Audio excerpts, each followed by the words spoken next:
Tapos nakakatawa lang kasi ngayon magkikita-kita na kayo mga professionals na halos lahat.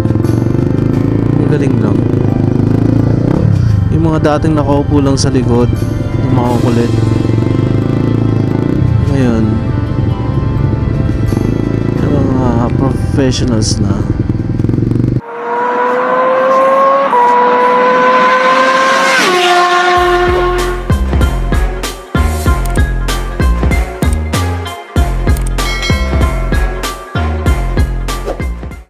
What is up, guys? It's your boy here once again, Jeff Lane. Welcome to another episode. And today, nandito tayo sa Claro, sa likod ng AUF. And nagatid lang tayo ng estudyante natin. Napatambay lang and napaisip or nag-reminisce konti dahil marami tayong nakitang mga estudyanteng pumapasok. Ano kasing tawag doon pagka naalala mo yung mga bagay na yung nafe-feel mo dati nung bata ka pa.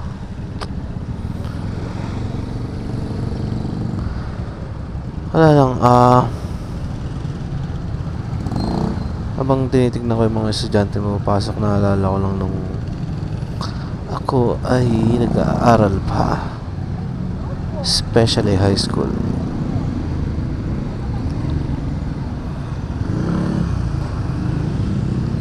Gaano ka-excited pumasok sa umaga, yung wala kang iniintindi, wala kang ibang responsibilidad kundi ang iyong assignment tsaka mga projects at mga simpleng bagay lang ay napapasaya ka na. Especially pag papasok ka na and you get to see your friends. And especially nung high school, no? Kasi siguro sa lahat ng mga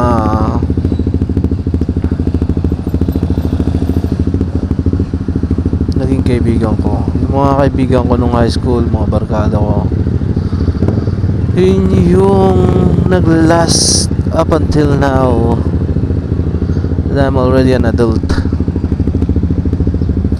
Yung masasabi mong forever, masasabi mong tunay na mga kaibigan. Naalala ko noon bago ako pumasok, wow.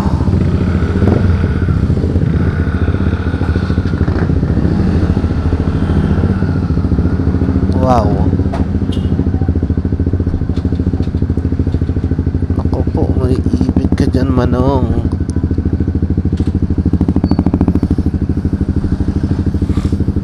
Kasi sinalpak mo dyan.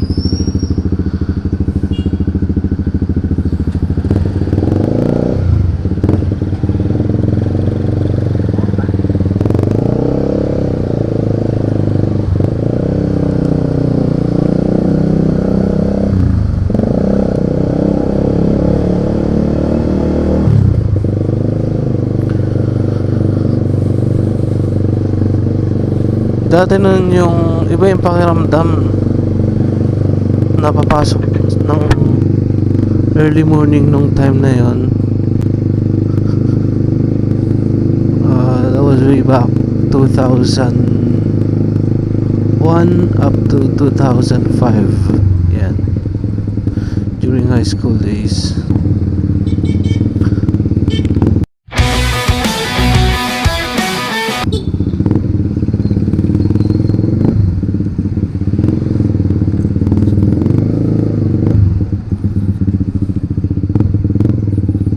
Sir Jan, shoutout Sir Jan.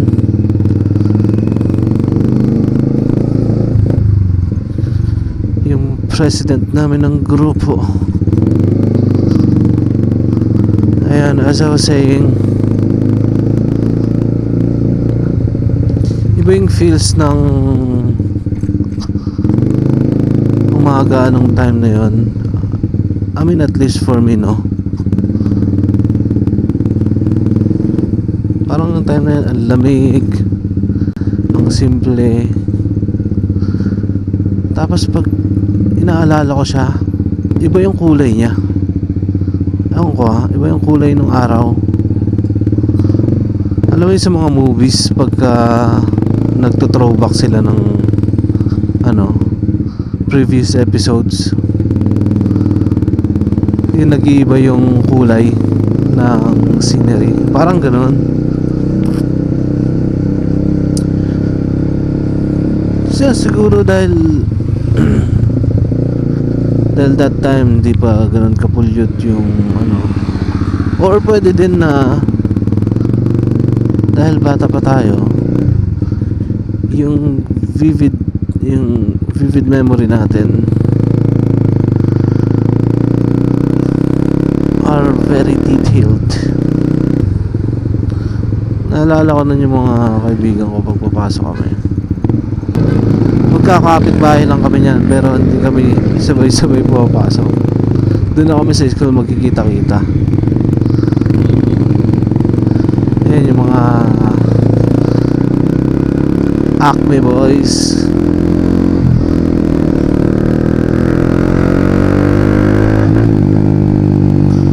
Mga kaibigan natin, si Jaja, si Raymond, si Marvin. Tapos may mga kaibigan naman tayo na medyo malalayo rin. Sila Ian, Tyron, and si Jonathan.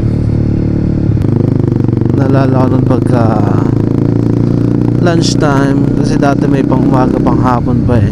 Ewan ko ngayon kung still that's the case, no? Pero during that time, high school, meron pang umaga at saka pang hapon na pasok. So twice kang papasok. Parang may lunch break lang kayo, ganyan. Naalala ko nun pagka lunch, ang gagawin namin is naka-schedule kami, nakakain sa isang bahay ng bawat isa. So halimbawa, for now,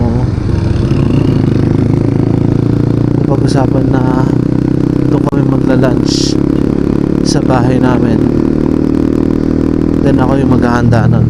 Mga ganung moment, nakakatuwa lang. Ayun, shoutout nga pala sa mga kaibigan natin dyan,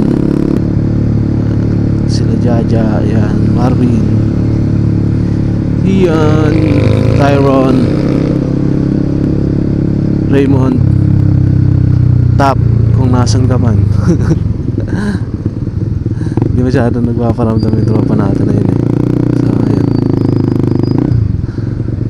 So, of course, sila Nelson, yan, sila Chef D, Danzen, sila Nogi, Vincent, Jason, of course, Sir Jason.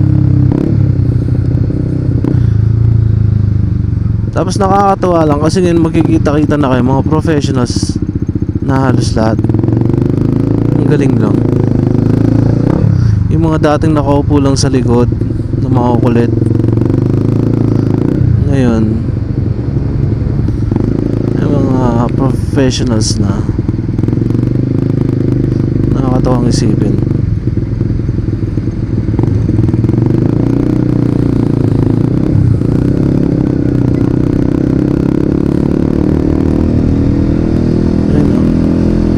Iba talaga yung, sabi nga nila, yung morning breeze nung araw, during those years 2001 to 2005. Iba, or dahil we just became adults, kaya iba na yung pakiramdam natin dun sa times na yun. Oh well.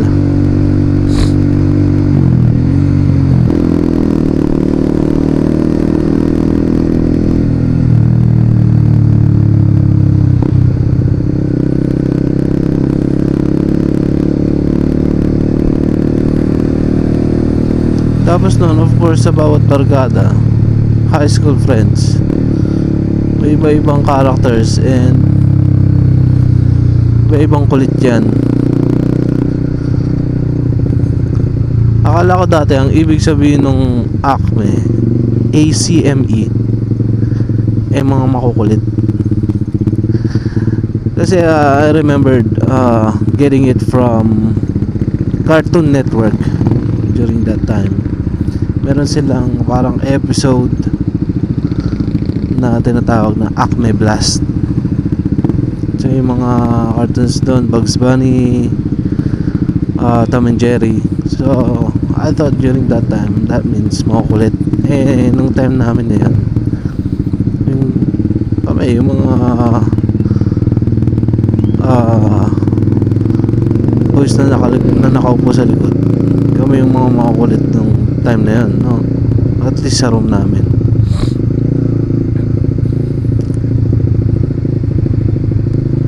So naisip ko yung pangalan na Acme out of nowhere. Tapos sinabi ko kay Jaja sa isang barkada namin, ito na lang yung pangalan ng grupo natin. Kasi uso nun yung mga ganun Backstreet Boys, yung mga boy bands. So I thought of a name para sa grupo o para sa aming magkakaibigan. So yun, dinala na namin yan ever since.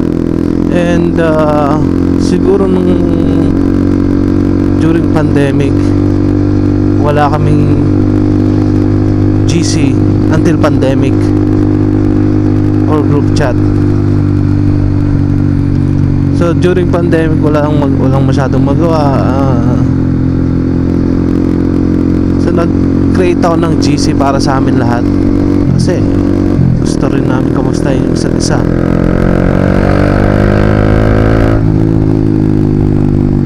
So ayun.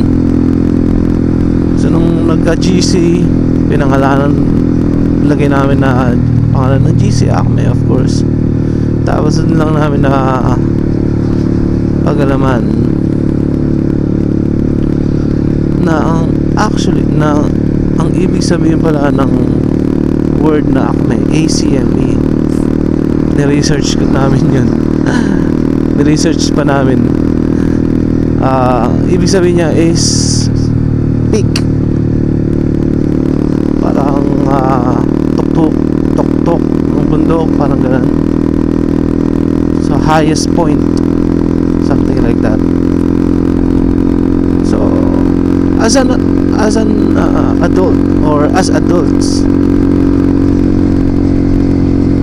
for me naisip ko na parang bumagay yung pangalan na yun ng grupo.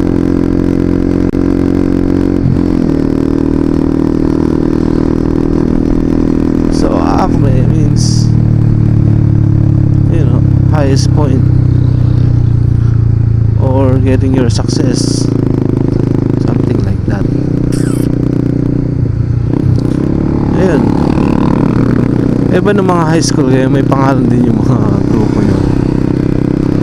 Or if you guys are in a band, ganyan, or dancers, uso yun at least during that time, no?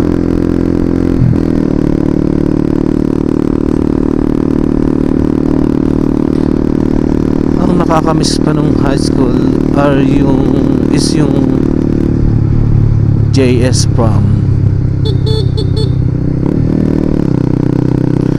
JS prom is third year tsaka fourth year. Yan. JS prom namin yan, or prom night. Nakakatawa kasi lahat din yung nilook forward, almost lahat during junior and senior years sa high school. At talagang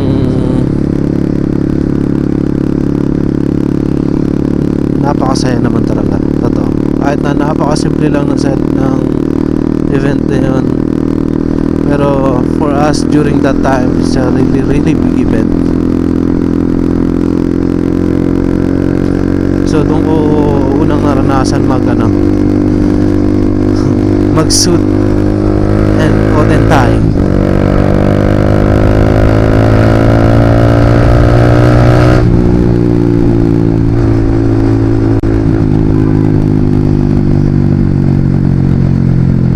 Coat and tie.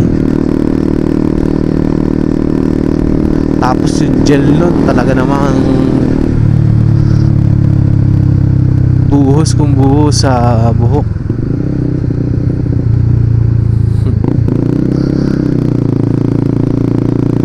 Kaya yung mga kabats natin siguro, no? Yung mga malalakas mag-gel during their high school days, tsaka mag-cap, mag-sombrero. Kamusta na yung mga buhok natin dyan, mga sir? Naalala ko yung Young's Gel, tig 3 pesos lang yun noon eh. Pero yung isang ganun, nagagamit ko siya ng 2 hanggang 3 araw. Pero nagulat ako, yung pinsan ko kasi, which is kabatch ko rin, yung isang pack sa kanya na ganun, kulang pa yata. Ang lakas nun mag-gel. Pero kasi nung time na yun yung pinaka banda, wala pa kasing wax nun eh. Kung meron na, mahal, or di mo alam saan bibilhin. So yun, napunta na tayo sa buhok, no? High school lang yung pinag-uusapan kanina.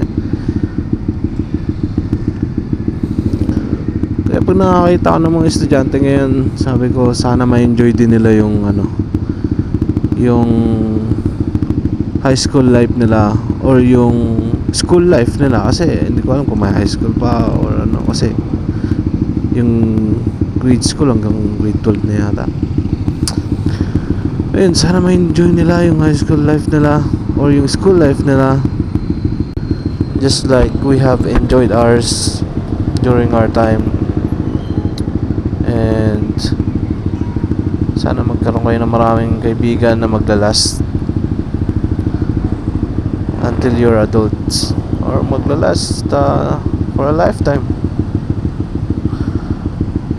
Kasi yun yung pinaka mahirap hanapin,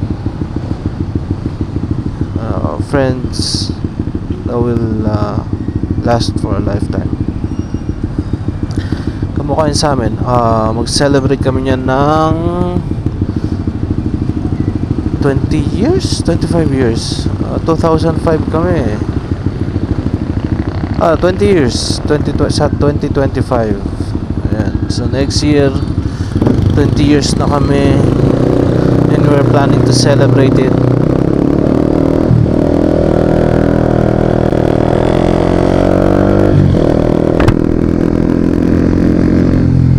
We're planning to celebrate it ng medyo en grande. So mga organizers, sina Nelson, Cindy, yan, usually sila yung nag-organize.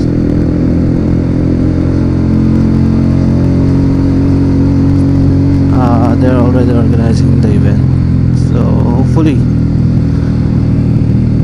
ma-vlog natin yan, ang entire event. Yun lang. So yeah, sa mga nag-aaral pa lang, sa mga papasok today, enjoy your day, and yeah, make the moment count. Hindi kayo habang buhay bata, so enjoy nyo lang, huwag kayo masyadong magpa-stress mga requirements and assignments. Just do your best.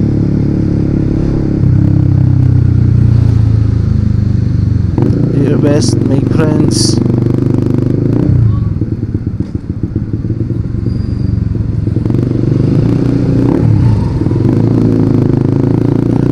And study well.